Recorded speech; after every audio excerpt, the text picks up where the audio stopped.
ছোট্ট সোনামণিরা, এখন আমরা শিখব ব্যঞ্জন বর্ণ।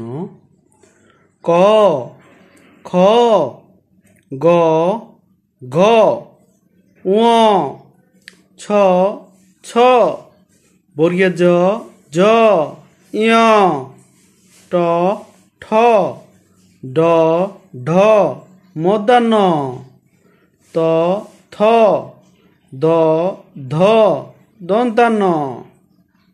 আবার বলছি, ক, খ, গ, ঘ, ঙ, ছ, ছ, বর্গীয় জ, জ, ঞ, ট, ঠ, ড, ঢ, মূর্ধন্য, ত, থ, দ, ধ, দন্তান্ন।